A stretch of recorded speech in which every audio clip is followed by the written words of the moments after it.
All right, everybody. Hello. How are you doing? How are you doing? This is S. Anthony Thomas. This is the S. Anthony Says podcast, episode number 499. And I'm going to title this episode, Billionaires Are Greedy. Yeah, that's right. I'm going to call it Billionaires Are Greedy. And we'll get to that in a minute. But, let's just talk about money on the scale that you and I can understand it, right? If you've ever been really, really, really broke, and I have, then you know what happens when you get a little bit of money. It feels pretty good, right? I remember being super duper broke. I was out of work. I got a job. I paid whatever was decent for back in the 80s or whatever. And I felt like a different person. I walked down the street differently. I carried myself differently. I wore drawers that didn't have holes in it, socks that didn't have holes in it. That's right. And I wore sneakers that were the same color they were when I bought them. Oh, it felt pretty good. I felt like a different human being, right?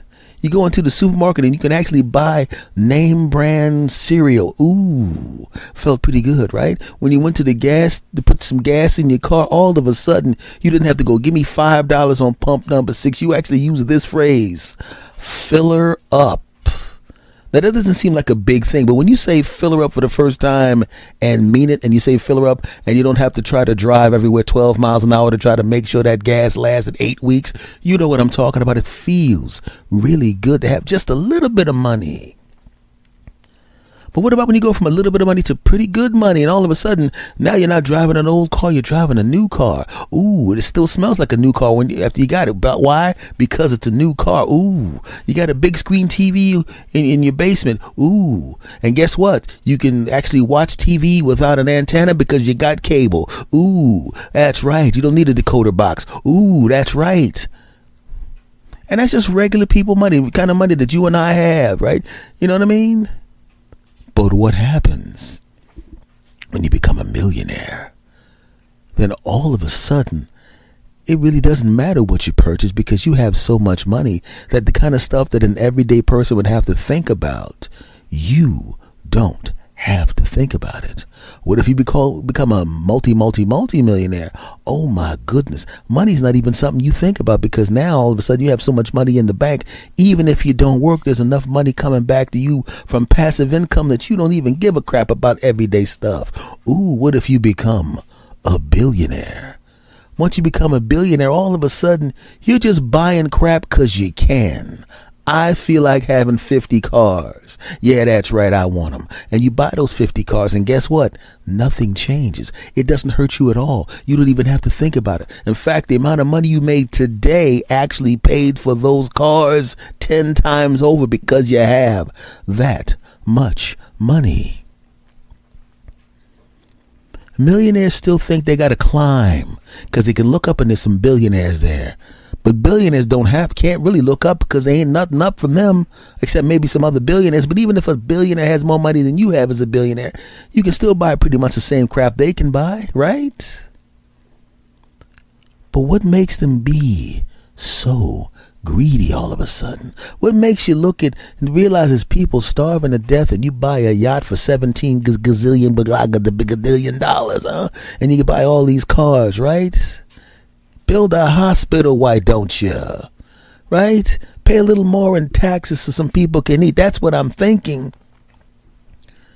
And why do they want so much political power? I've always been confused by that because I know for a fact if I ever became a billionaire, who the president of the United States is, who the senator is, who the governor is, whatever the heck is going on really wouldn't matter to me too much because nothing they do would affect me if I'm a billionaire. I remember somebody said to me, man, billionaires are greedy, man. Billionaires are greedy. They couldn't get there if they weren't greedy. And I kind of agree with that in some ways. Think about being a billionaire and thinking you don't have enough power yet. Think about that for a minute. You got to lobby the government. You're already worth $60 billion. What the hell do you need from the government? You got the bread already. Calm down. Get on your too expensive yacht with the 6 women that don't love you for yourself and run around with your shirt off looking horrible, but everybody applauds because, well, you're worth $60 billion and you're the one paying for the yacht and the gas and the staff and the food they're eating. You know what I'm saying? The thing that amazed me the most about people when they get a lot of money, just like I said in the beginning of this, when I had a little bit of money, like no money, and I got a little bit of money, I could feel the level of confidence that I had walking around. Wow, I felt like a different person. Because like I said, I was wearing better clothes. Not new clothes. I was still going to like regular people clothes places like I do now. But I had a little bit of money, right? A little bit. Which is better than none. So if I felt that boost in confidence and self-worth just from going from having zero money to just a little bit of money, what in the world is happening to people when they are making 6 figures a year, or they're making 7 figures a year, or their interest on their money is 7 figures a year? What kind of ego boost does that person get? And that's the thing. They think they know everything because for the most part, in their world, everything they touch turns to gold. If I start a company and it's worth quadrillion, gazillion, $1 million and everybody's kissing my backside every day, 24 hours a day, 7 days a week, and my whole house is full of staff that kisses my backside because I'm paying them, and everybody in the business is kissing my backside because I'm paying them, of course I'm going to have an inflated self-worth. I can't get more money. I mean, technically, I can get more money if I'm a billionaire. But, I mean, I could just sit on my butt and get more money. But what I can't get is more power. I bet I can get the senators and I bet I can get people in Congress to do what I want. I can get the House of Representatives to do what I want. I can get the senators to do what I want. You know what? I can get the governor of my state. I could definitely get the governor of my state to do what I want. I mean, damn. All I got to do is tell them I'm starting a new business, and if I don't get a good tax break, I'm going to move it to the state right over there, the next state. And I don't even live in that state, but I guarantee you there's 4 bordering states around me. It doesn't really matter if there's 4 bordering states around me. I can get any governor in any state to do what the heck I want because they want my money. Oh, yeah. Just imagine having that much money that you can actually affect everything. You can change the way your city runs, the way your state runs, maybe even the way the country runs, maybe the entire continent, maybe the world. I've got enough money to do that. Yes, I do. It's really interesting to me. I mean, what would you do if you had so much money? It would literally be virtually impossible for you to spend it all. You would get bored with spending. You would spend till your heart was content, and guess what? While you were spending it, the money you'd already made overwhelmed the amount of money that you spent. So you're basically right back where you were when you went on your spending spree. What would happen to you? When I see these guys with that kind of money who aren't just chilling, just relaxing and enjoying the money, or just building their business up, or deciding to help people, they want the power. It reminds me, the best way to describe it for me would be, imagine if you decided you wanted to be in the Olympics, right? And you were a sprinter, and you could go and say, you know what, people who make the rules, I'm going to need you to change these rules so no matter where I place in this race, I win. In fact, wherever I place in this race, not only do I win the gold, I win the gold and the silver. You know what? The heck with it. I win the gold, the silver, and the bronze no matter where I place. In fact, I don't even want to run the race. I want there to be an empty lane, and I want you to just lay the gold, the silver, and the bronze in my lane on the other side of the finish line. Text me when the race is over, and then I'll say, come bring them to me, and then you bring me the gold, the silver, and the bronze, because I don't feel like running. I don't want to do it. How much is it going to cost? That's good. Here's the bread. Yeah. Thank you for my gold, my silver, and my bronze. Wait a minute. I like having these gold, silver, and bronze. And since I didn't have to run this race because I was able to pay the judges and everybody, why should I stop there? I don't just want to be a track star. I want to be the decathlon star too, and the martial arts star. Yeah, I want to win the wrestling gold, silver, and bronze. I want every medal from every friggin' every freaking sport, all the medals, every single medal. In fact, how much is it going to cost me to bribe all of y'all to give me all the medals? That amount? That it? I'm going to throw in an extra 25%, not because of any reason, but because of the fact it costs so little compared to what I'm worth. I'm going to throw it on top just to be arrogant. Take all the golds. Here's my address. Ship them. Tell the other athletes they can still run their little races, but they're not getting any medals. The hell with them. But I practiced for 20 years to this point, and I'm the favorite to win, and I'm the best. Well, I'm favored. I got a chance at the medal too. Well, I got a chance at the medal too. But basically, everybody is just predicting all three of us to be the gold, silver, and bronze medal winners. Yeah, that's right. That's right. You would have if those medals were available. But as you can see by this video of the people taking those medals and putting them in the back of my car trunk and taking them to the airport to my airplane, you ain't getting them. Now go home and shut up, punks. You can still run your race, but the medals belong to me, losers. That's essentially what's going on nowadays when you have that kind of money. You just rig everything so you win no matter what. And you don't even have to do it. See, back in the day, people would buy politicians and buy businesses and bribe people, and you wouldn't even know about it until it was too late. Hey, wait a minute, I had that contract. How come I didn't get that thing? And then you find out 2 years later, oh yeah, that guy got $50,000 to say that you're the second best bid, even though on paper you're the best bid and you're actually the best person for the job. But that other guy wanted it because, well, he's rich and you're not, so shut up, punk. Deal with it. But nowadays, people bribe each other right on television. They bribe each other, they steal from each other, they do all sorts of stuff right out in public, right in front of everybody, and they'll do it right in front of the camera, look at you smiling and daring you to do something, and you can't. What are you going to do? Take them to court? Why don't you ask that judge over there to open his robes up? Oh, it says property of that guy. Damn. Guess I can't get any help in the court. And that's what you're dealing with nowadays. That's what we're all dealing with nowadays. And it sucks. Yeah, I said it. It sucks. In fact, let me go back to the gold, silver, and bronze medal comparison, because it's not necessarily as accurate as I thought it was a few seconds ago. Because nowadays, people are so rich. Not only will they go and not have to run the race and win the gold, silver, and bronze, not from one race or from one sport, from all sports. Now we got people that are on their way to the airport. They go, hey, I know we're about to leave with all the medals. Turn around and get me back to the stadium. And they get back to the stadium and they go to the people that run the stadium, lock all the doors when I'm inside. And they walk back in and they go, you know what, everybody, all 120,000 people here who came to watch these awards, and you're all mad and you're all chanting about how much I suck because I'm unbelievably wealthy and I ruined the Olympics by taking all the medals and not even letting these people run the races, because why would they run the race? They're not going to get any medals.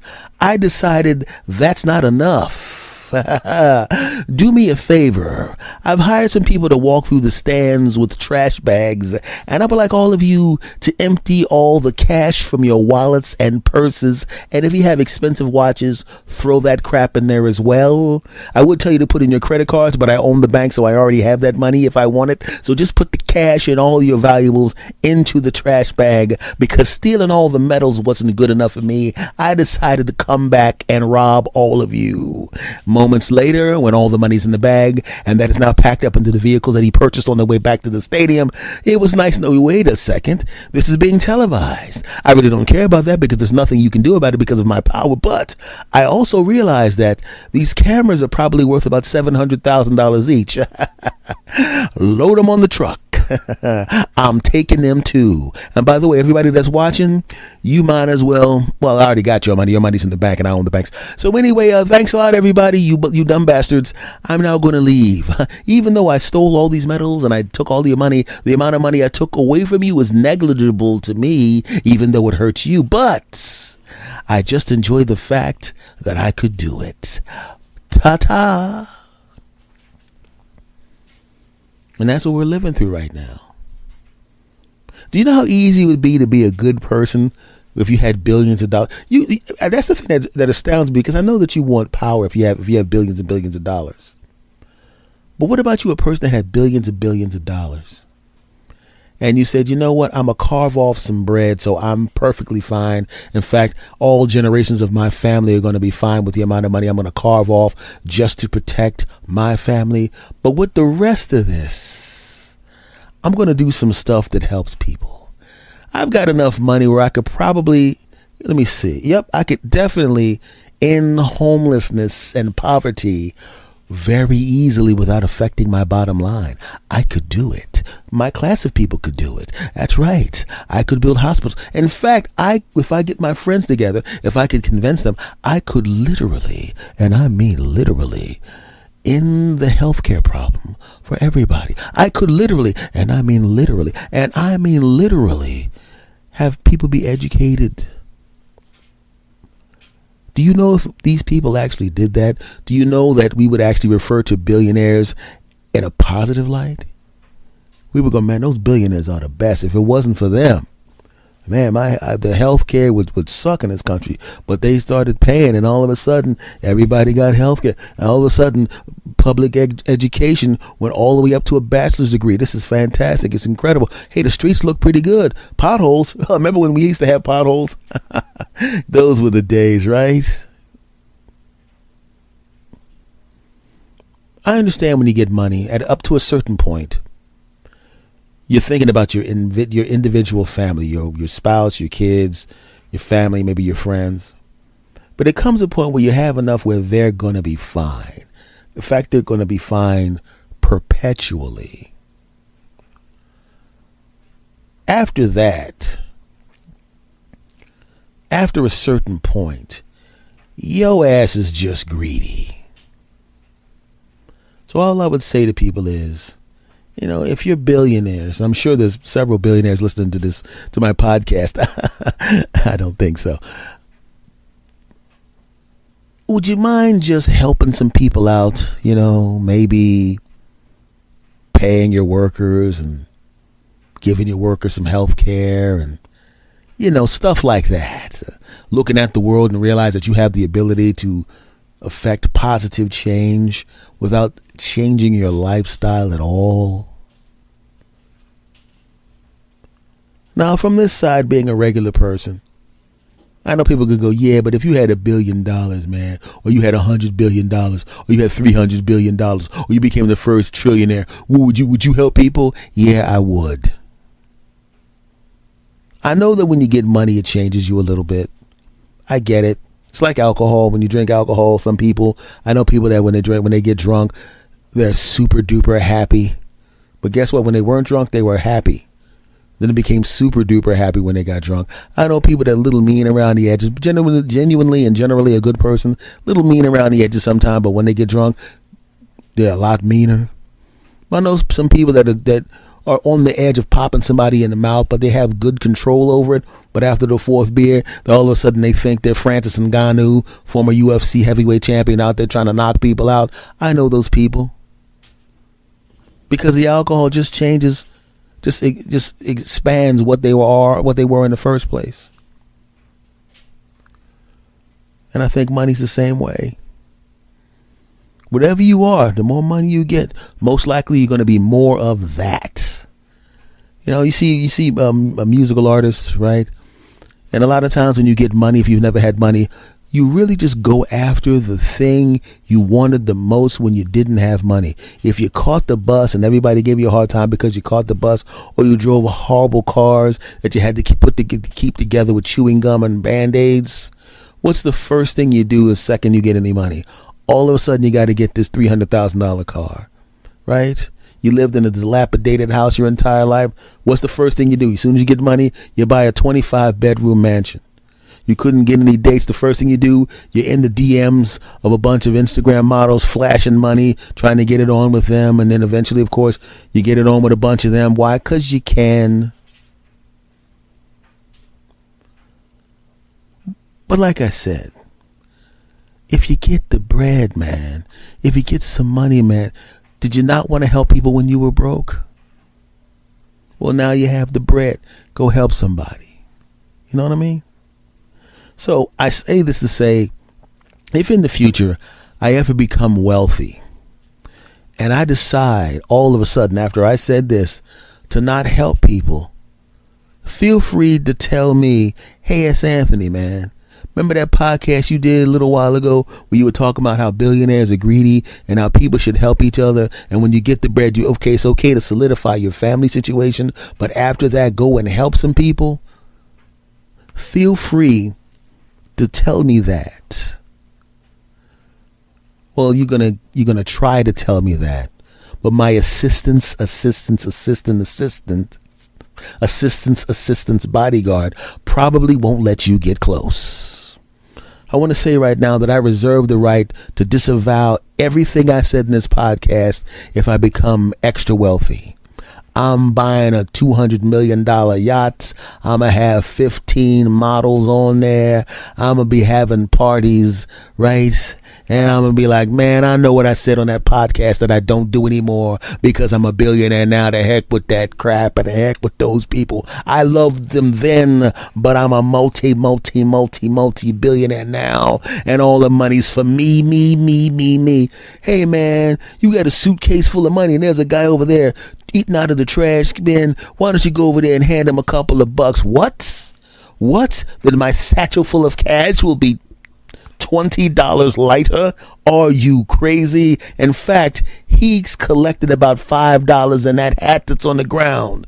Excuse me, large bodyguard with kung fu training, go over there and take that money and shake it into my big gigantic basket of cash. And if he gives you a hard time, slap him around. How dare you have money around me? That money should be mine. Anyway, don't judge me. Oh, yeah, obviously I wouldn't do that. I would take the money from his hat, but I wouldn't have them slap him.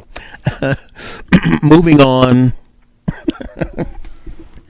So you know what I'm saying, everybody. I don't think I'm saying anything. I mean, if you've been listening to me this the last 11 years, I'm pretty sure that I'm not saying anything to you that you don't probably most likely agree with. But it just needed to be said, didn't it? Especially on episode number 499. Damn. The next one's 500. Because that's how numbers work. All right, folks, this episode is over with. Thank you very much for coming back. I'll see you again next week. My name is S. Anthony Thomas. This is the S. Anthony Says podcast. Follow me on whatever my social media is. It's all my name. My YouTube channel is Mr. S. Anthony Thomas. Not the word Mr., but Mr. S. Anthony Thomas. So go check that out. I have another podcast called the S. Anthony Thomas Show that comes out Thursdays. So go check that out. Subscribe to both. Spread the word. And I will see you again next week. Thank you and goodbye. Cut. Listen, I'm telling you right now, if I get me some billions of dollars, all the stuff why is the sound wave still going on the computer? Oh, I will definitely help people. Don't you know how to hit the stop button? Hit the stop button. They don't need to know that I'm going to completely sell out the second I get a chance. It's still recording. Come on, man.